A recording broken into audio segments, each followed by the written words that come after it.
Okay, without further ado, we're going to turn now to our teaching for today.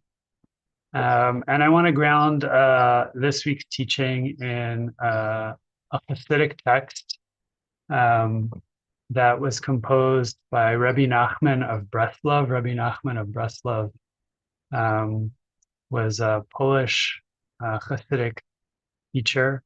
I apologize, Ukrainian Hasidic teacher who was actually the great-grandson of the Baal Shem Tov, the founder of Hasidism.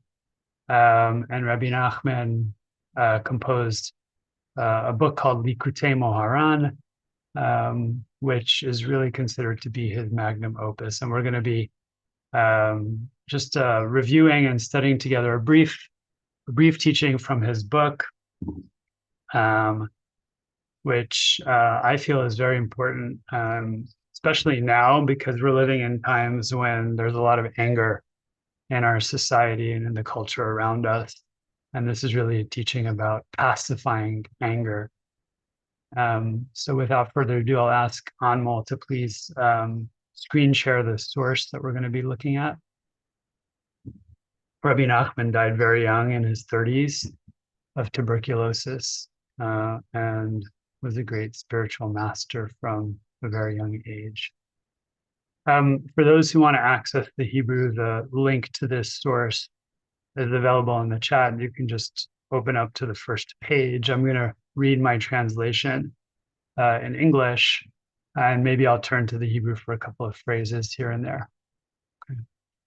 So this is on the portion Matot. We're actually about to chant this Shabbat, a double portion, Matot and Mateh, and actually conclude and finish up the book of Numbers.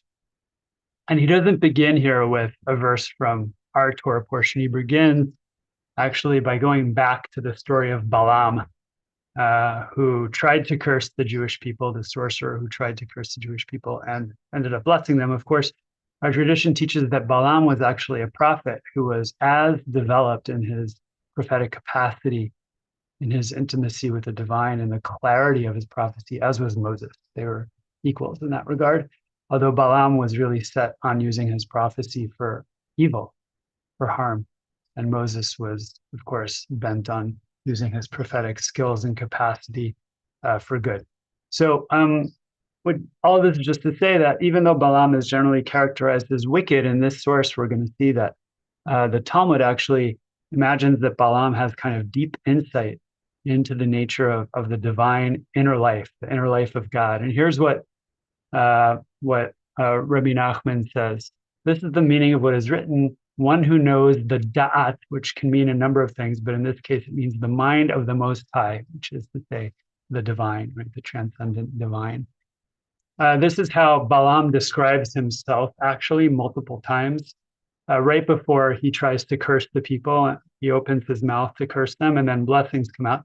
He calls himself the one who knows the mind of God, the one who knows the mind of the transcendent God. And on this, the sages of the Talmud expounded, Balaam knew when the Holy Blessed One was angry. That's based on the Talmud and Tractate Brachot. How did he know that, or when rather, God was angry? Says the Talmud that when Balaam's mindfulness would leave him, he knew that God was angry. When his mindfulness would leave him, he knew that God was angry. The Talmud also says that God's anger lasted really for an infinitesimally small moment each day, right? We're not talking about, flare up, but just a tiny little sliver of divine anger that would arise each day. And during that moment, Balaam would lose his mindfulness. He would become mindless, and that's how he knew.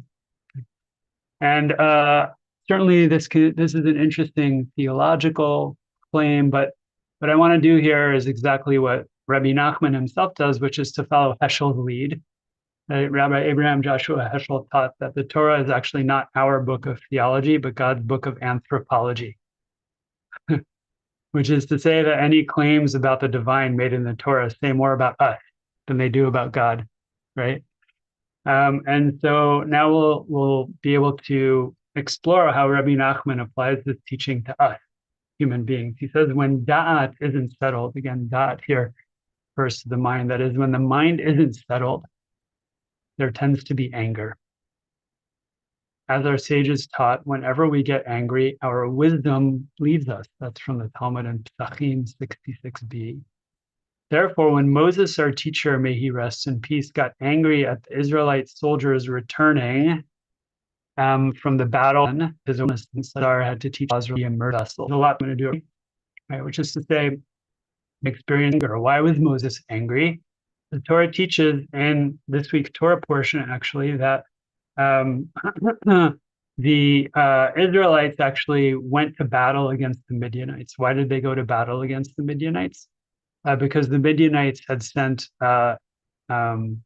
young women to seduce the Israelites to idolatrous practice that involved sexual intercourse. And as a result, there was a plague that spread through the community, and many thousands of Israelites died. And then Pinchas, the priest, actually stepped in and performed an act of zealotry, and he stopped the plague. And after that, Moses commanded the Israelites to go to war against Midian. And the Israelites didn't follow his commandments or his directives to the T, and therefore when they returned, Moses was angry. I'm not so concerned with that story right now. I'm just providing context. But what Rabbi Nachman is saying is that Moses became so angry that his wisdom left him, his mindfulness left him, his awareness left him. Right. And because of that, his nephew Eleazar the priest had to step in and teach a set of laws pertaining to how we immerse vessels that had been captured in war from the Midianites in order to make those vessels fit for use in storing and cooking kosher food. Okay. The details here are less important to me than the claim, which is that when Moses, who was such a great prophet, presumably someone who had tremendous mindfulness, when he became angry, his mindfulness left him completely. Right? When his mind was no longer settled, he was overtaken by anger. He was overtaken by anger. Right? But then Rabbi Nachman continues, when da'at is whole, when our awareness, when our mind is whole, when it's no longer fragmented and splintered and agitated, right? There is no anger. Our anger becomes pacified. It settles down, as is written in Isaiah. They will do nothing evil or vile in all of my sacred mountain. This is the messianic vision of Isaiah. For the land will be filled with da'at, with awareness, with mindfulness. So there's a link here in this teaching. And Anmol, you can now take down the screen share. Thanks so much for that. There's a link between a settled mind and a mind that is free of anger. And by contrast, right, when the mind is agitated, when it can't settle, when it's all over the place, when it's fragmented, right, the mind tends naturally to incline toward anger.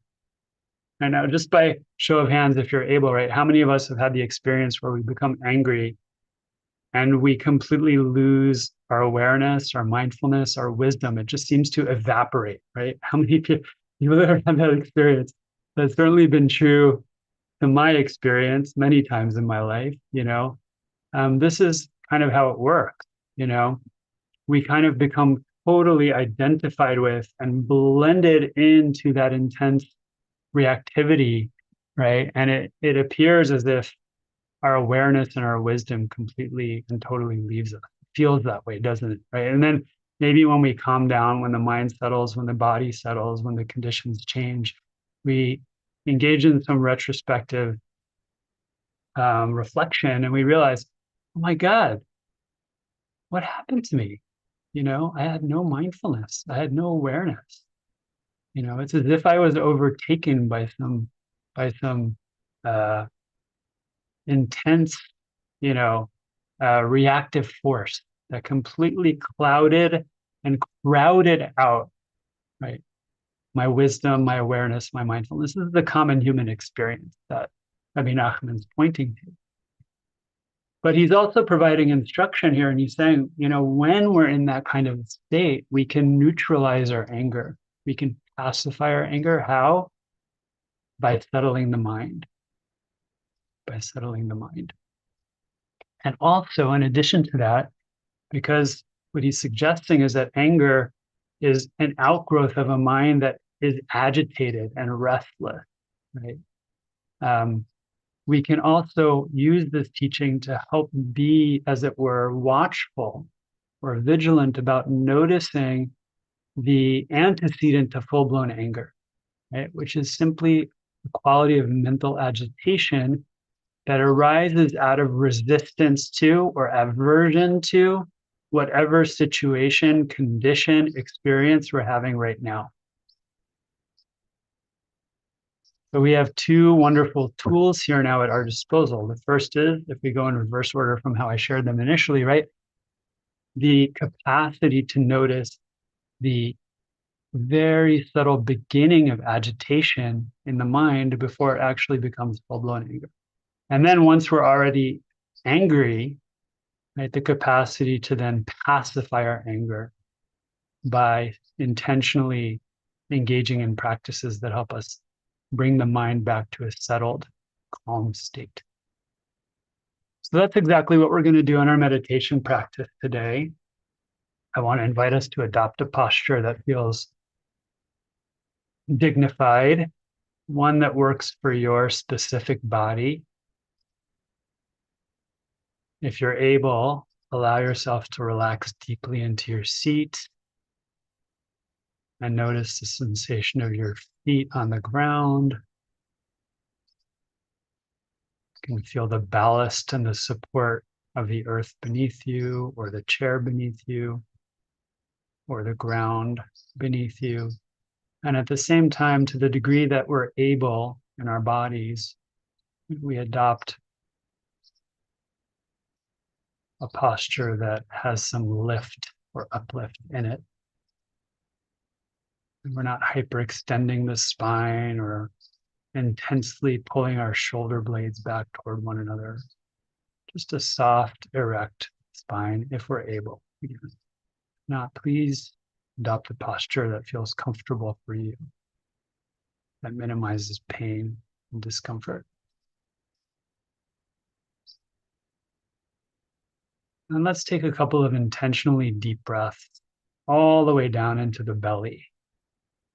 And as we breathe all the way down into the belly, through the nose if possible, if not through the mouth, we can gather our attention into the body, just being aware of sensation in the body. And then as we breathe out, again through the nose, or if that's not possible, through the mouth, we relax a little bit more deeply in our seat. We release any agitation or tension. Breathing in, gathering the attention into the body, breathing out, settling a little bit more deeply in our seat, releasing any tension.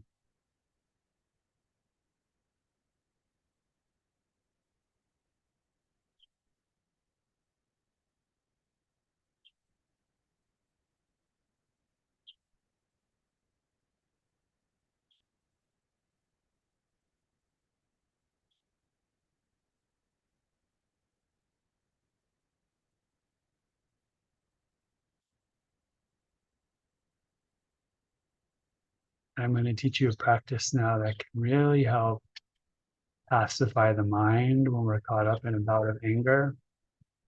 It's called box breathing. This is where we breathe in deeply and slowly for a count of 4. We count quietly in the mind. As you breathe in, 1, 2, 3, 4. Then we hold the breath for a count of 4. Then we breathe out for a count of 4. And then we abide in the space between the out-breath and the in-breath for a count of 4, waiting to take our next in-breath until that count is up. Let's do that together for a couple moments.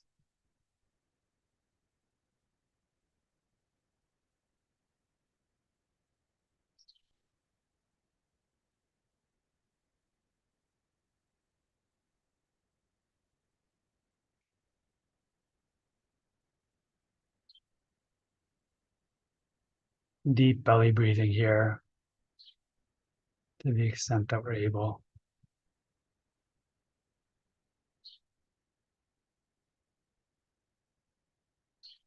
Allowing the abdomen to be soft,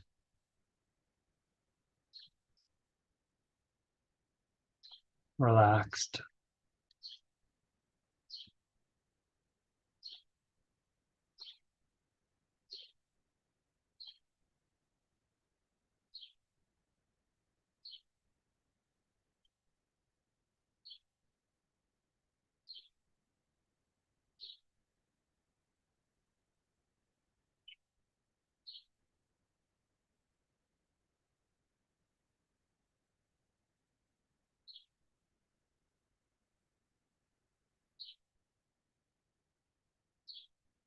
If the mind wanders off and we find ourselves lost in thought, planning, memory,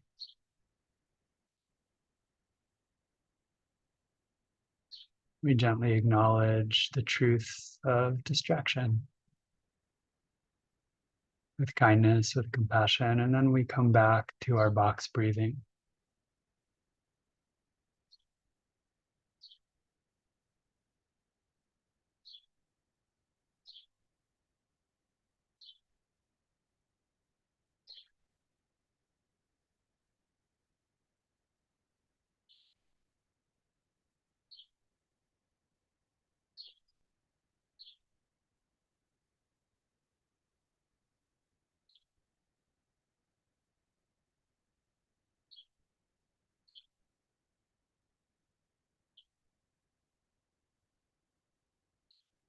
You can continue like this for as long as you'd like, or if you'd like, you can now let go of the counting and just observe your breath in its natural cadence.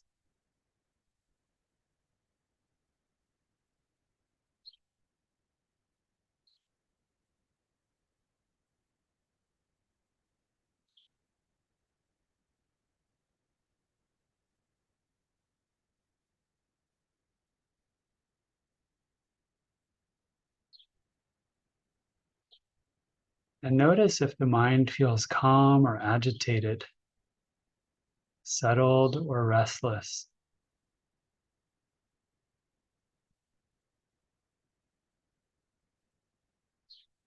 composed or divided.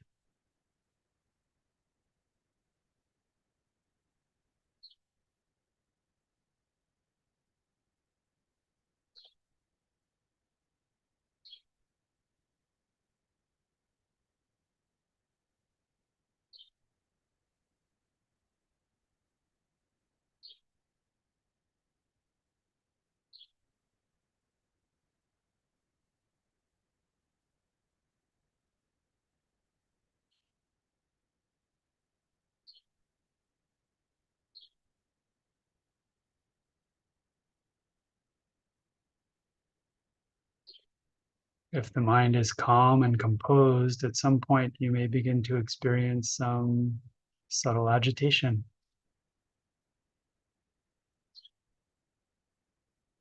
And that can express itself as a feeling of restlessness in the body,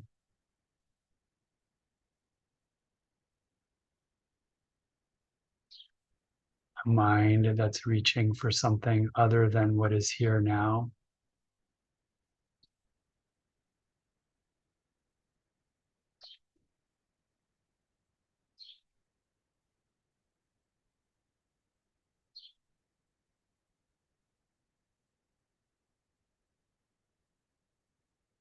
A slew of thoughts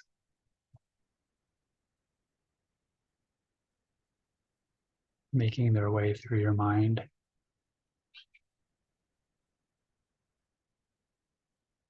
Perhaps even some subtle aversion to an unpleasant experience. or a boring experience.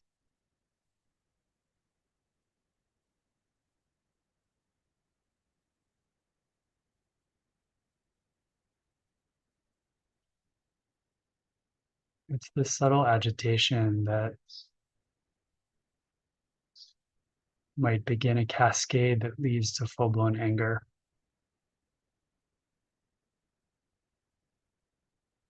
To a collapse between our sense of self and the intense sensations and feelings and thoughts that accompany anger.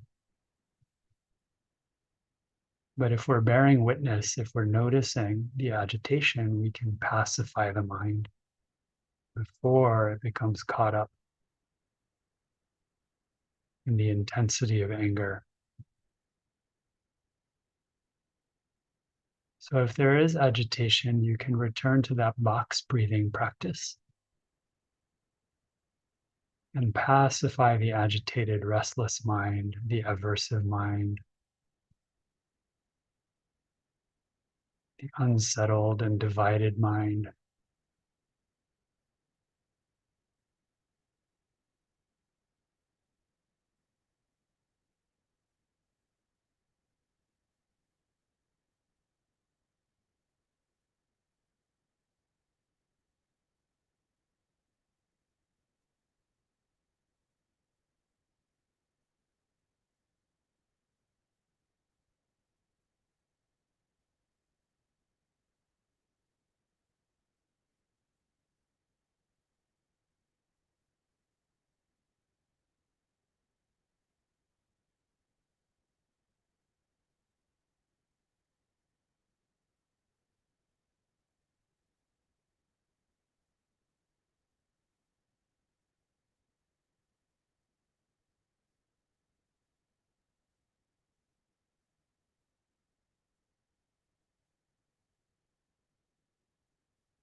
In this way, we can be proactive, putting in place conditions that keep anger from arising in the first place. Now we can also be responsive. Once anger does arise, we can calm and pacify the mind, maintain our mindfulness, our presence of mind, our wisdom, our clarity, our composure.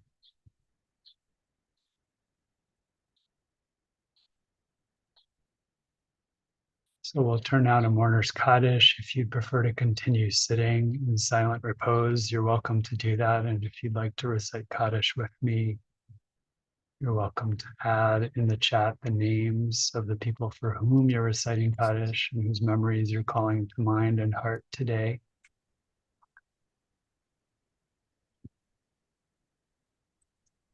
As we rise in body or spirit or both, as we are able. Vitkadal, Vitkadal, Ikadash, Rabba, Rabbi, Rabad, Ra, Ute, Viamlich Malkute, Dibra, Sayalon, Makute, Vimich, Haikon, Beit Yom, Israel, Mekon, Gala, Vizman Kavi, Jehovah, Ruach Israel, Gala, Ish, Vizman, Mech, Bal, Vorat, V'yamur, Galme, Olemaya, Yehi, Vishtaba, Har, Ramba, Vitzalman, Nivarach, Vimute, Neolam, Ome, Kadar, Ishtabach, Harar, V'yitzalel, Shemech, V'yete, Hadar, V'yitzalel, V'yitzalel, Me, Jekudusha, Zavishmata, Baruchu, Savanachamata, Rambi Alema, Vimru Ratata, Ale, Ishbachat, Shalom Tabernacle, Rabba Mira, Mishnaya, Chaim Alinu Ve'alchim Israel, Amen, Shalom, Rabbi, Shalom, Shemaya, Shalom, Hayim, Shinu Ve'akol Kol Yisrael, Yisrael, Kol Yoshveitim, V'yimru, Amen, Amen. Shalom, V'yimru Kuyat, Shalom, Aleinu, V'yakol Yisrael, V'yakol Yoshveitim, V'yimru, Amen. Amen. May the memories of those who have passed inspire us to acts of loving kindness, compassion, wisdom, and justice. And let us say, Amen. So for those of us who need to leave right now, thank you so much for joining us. And I pray that you took something away today that will be helpful in your life and in your practice. For those who'd like to stick around, we'll have about 15 minutes of questions and responses. Keep getting And we'll welcome you with open arms. Okay. So if you have a question, you're welcome to use the React feature to raise your electronic hand, because we have 154 people here today and I can't possibly notice everyone who may be raising an actual physical hand. So all you need to do is click on the little heart at the bottom of your Zoom screen, which is the React feature, and then you can click on raise hand, and then I'll be able to call on you. I see that Helene has been wanting to say or share something now for a while. So Helene, why don't you go first? If you're still here with us.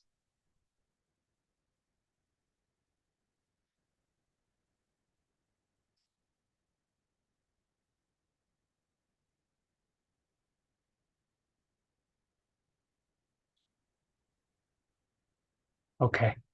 Helene, maybe you're having a hard time unmuting yourself. Well, if Helene is still here, maybe you can help Helene out. And for those who may want to ask a question, you can either, once again, raise your electronic hand, or you can place your question in the chat, prefaced by question in caps, which will help me pick out the questions from other kinds of content that's being shared right now in the chat. Okay, so I'm going to call my friend Susan Stone here, who lives not too far away from me. Hey, Susan. Oh, whoops. I can hear you. Oh, okay. Yeah, there you go. Well, I was going to be on, I would have warned something, but anyway, I'm wondering, with all the wonderful information you gave us in the second stage of anger, is it just a mindfulness work to get to the place where you can realize where you are and pull yourself back? Just more work? Yeah, I appreciate that question. I have been thinking and trying to put into practice for many years, something that one of my early meditation teachers taught me, Rabbi Joanna Katz, on the first retreat I ever attended, which is that if you have the presence of mind before you engage in sort of activity or water and emotion that is somehow, or a mind state that's somehow reactive, right? If you have the presence of mind to aware, is this wholesome, meaning more suffering? For wholesome means in this context, or thoughts that reduce or minimize suffering, right? Wholesome, and the answer is no. Ideally, the next step, right? But some can't. The energy and the patterning of our nerve strong, and it's forward, right? Which agency, activity, ourselves, is this wholesome or not?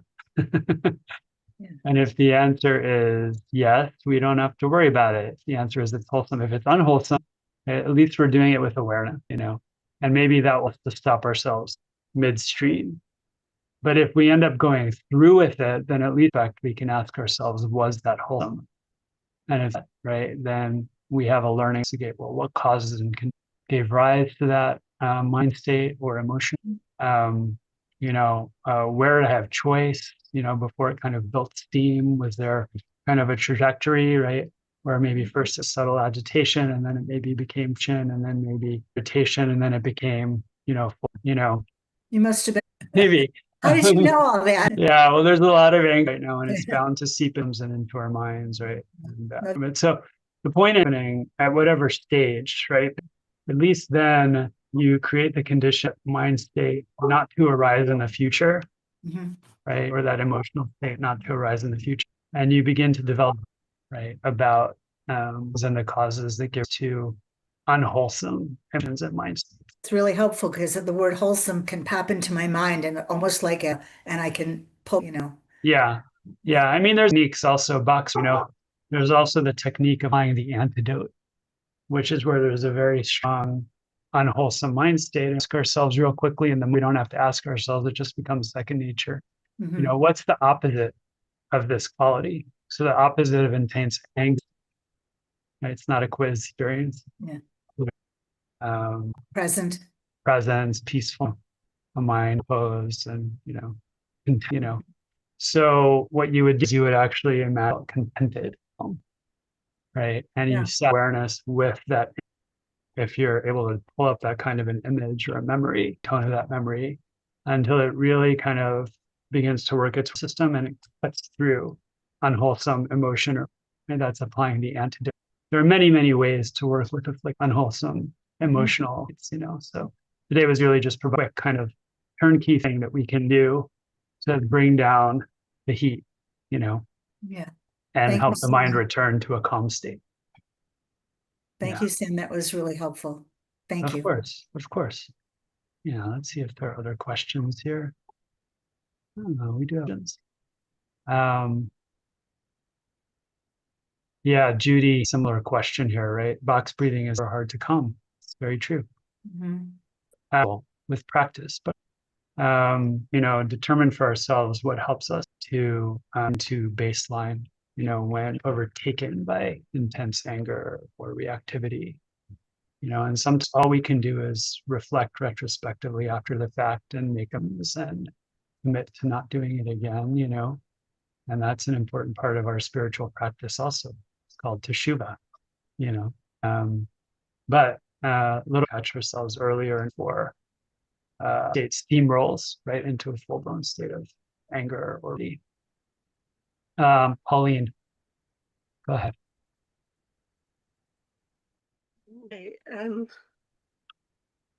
Agitations and so one might have to draw on this kind of practice quite frequently. And when you're counting your breath, it's not possible really to think of much else, which is presumably why it's effective. So it seems to me that a lot of the time one wouldn't be aware of calming yourself, relative to me. Is that your experience off to you? I haven't had experience, but I can get. Yeah. And can I ask you a follow-up question? You can say no. Yeah, sure. When you were doing the box breathing, aware of your breath? Yes. Were you aware of counting? Yes. And where was the counting transpiring? Well, presumably it's a physical thing. Great. So I'm to point out here is that something we can still be aware. And I think the insight that you provided is really important. And Rabbi speaks about this, right? Which is we actually can only really think about one thing at a time, thought at a time. Not the case. But if we observe the mind carefully with one piece of content, exactly right. That if we focus on thought, right? If we now focus on box breathing, right, and counting the breath, that occupies the mind and it displaces, as it were, knocks out, right, the angry thoughts that are accompanying this experience of anger. We all know, anger is not just a mental experience, right? There are thoughts, there are emotions, there are physical sensations. The breath may feel contracted or tight or narrow. The face may be flush with heat. Whatever it is, the jaw may be clenched. It's different for every person, but right. So by displacing those thoughts and those sensations, right, and those emotions, as it were, right, we create the conditions where anger doesn't really have a foothold anymore. And that's one way that mindfulness of a pacifying object like the breath, if that is in fact a pacifying object for you or for others here on this call, right, can be really supportive, not only for anger, but any kind of other agitated state. Yeah, because it displaces whatever is occupying our mental, emotional, and physical, landscape. So thanks for reminding us of that, Polly. Appreciate it. Let's just notice the thing.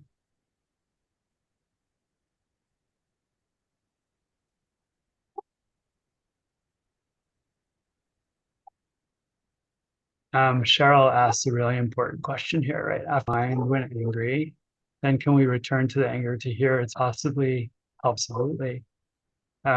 There's wisdom in what you're Cheryl, because, when we're, our capacity for reflection in terms of the neurocircula, when they are, really active, those are the parts of the brain that are responsible for both memory, but also reactivity, fight or freeze mode. And there's a sense that there may be some danger. Either can't think reflectively, for reason, kind of cut off. And that's really important in terms of a car accident.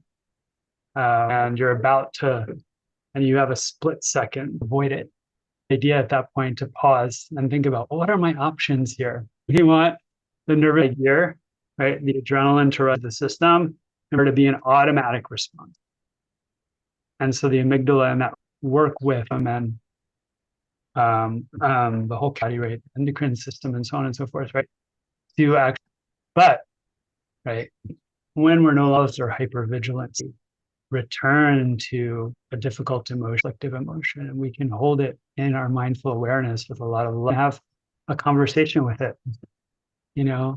Perhaps you were trying to keep me safe for behavior that did keep me safe in my life. What do you have to teach me? What part of me is kind of hiding behind this harsh kind of armor of anger or reactivity? And can I take care of that part in a more adaptive and skillful way? These are the kinds of questions we can engage in with these